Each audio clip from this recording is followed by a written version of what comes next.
गिनती और उसका 20वां बाब, जो 29 आयात पर मुश्तमिल है। और पहले महीने में बनी इसराइल की सारी जमात दश्ते सीन में आ गई, और वो लोग कादिश में रहने लगे।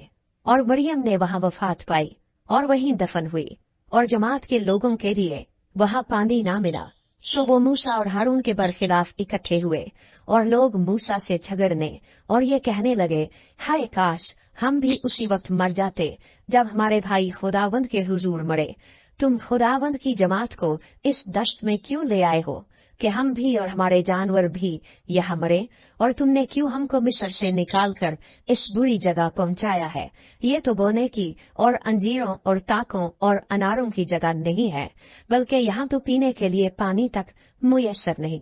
और मूसा और हारून जमात के पास से जाकर खैमाए इज्तिमा के दरवाजे पर औंधे मुंह गिरे। तब खुदावंद का जलाल उन पर जाहिर हुआ, और खुदावंद ने मूसा से कहा कि उस लाठी को ले, और तू और तेरा भाई हारून तुम दोनों जमात को इकट्ठा करो, और उनकी आंखों के सामने उस चट्टान से कहो कि वो अपना पानी दे, और तू उनके लिए चट्टान ही से पानी निकालना। यूं जमात को और उनके चौपायों को पिलाना। चुनाचे मूसा ने खुदावंद के हुजूर से उसी के हुक्म के मुताबिक वो लाठी ली, और मूसा और हारून ने जमात को उस चट्टान के सामने इकट्ठा किया। और उसने उनसे कहा, सुनो ए बागियो, क्या हम तुम्हारे लिए इसी चट्टान से पानी निकालें? तब मूसा ने अपना हाथ उठाया और उस चट्टान पर 2 बार लाठी मारी, और कसरत से पानी बह निकला, और जमात ने और उनके चौपायों ने पिया।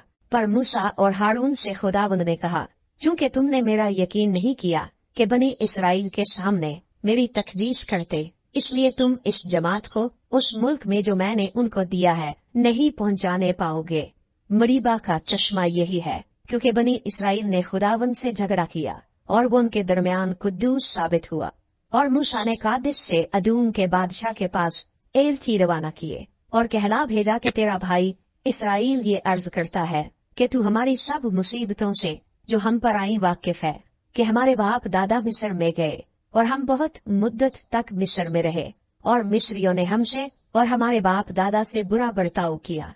और जब हमने खुदावंद से फरियाद की तो उसने हमारी सुनी, और एक फरिश्ते को भेजकर हमको मिस्र से निकाल ले आया है। और अब हम कादिश शहर में हैं, जो तेरी सरहद के आखिर में वाक़या है। सो हमको अपने मुल्क में से होकर जाने की इजाजत दे। हम खेतों और ताकिस्तानों में से होकर नहीं गुजरेंगे, और न कुओं का पानी पिएंगे। हम शाहराह पर चलकर जाएंगे, और दाहिने या बाएं हाथ नहीं मुड़ेंगे जब तक तेरी सरहद से बाहर निकल ना जाए। पर शाहे अदूम ने कहला भेजा कि तू मेरे मुल्क से होकर जाने नहीं पाएगा, वरना मैं तलवार लेकर तेरा मुकाबला करूंगा। बनी इसराइल ने उसे फिर कहला भेजा कि हम सड़क ही सड़क जाएंगे, और अगर हम या हमारे चौपाए तेरा पानी भी पिए तो उसका दाम देंगे। हमको और कुछ नहीं चाहिए सिवाय इसके कि हमको पाँव पाँव चल कर निकल जाने दे। पर उसने कहा, तू हरगिज निकलने नहीं पाएगा। और अदूम उसके मुकाबले के लिए बहुत से आदमी और हथियार लेकर निकल आया।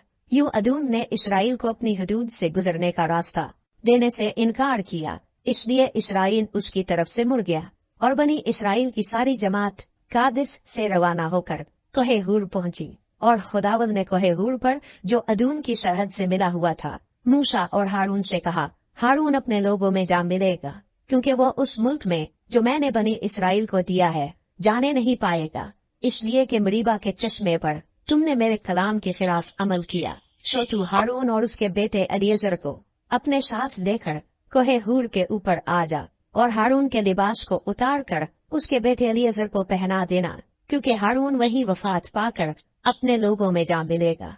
और मूसा ने खुदावंद के हुक्म के मुताबिक अमल किया, और वो सारी जमात की आंखों के सामने कोहे हूर पर चढ़ गए। और मूसा ने हारून के लिबास को उतार कर उसके बेटे एलिएज़र को पहना दिया, और हारून ने वही पहाड़ की चोटी पर रहलत की।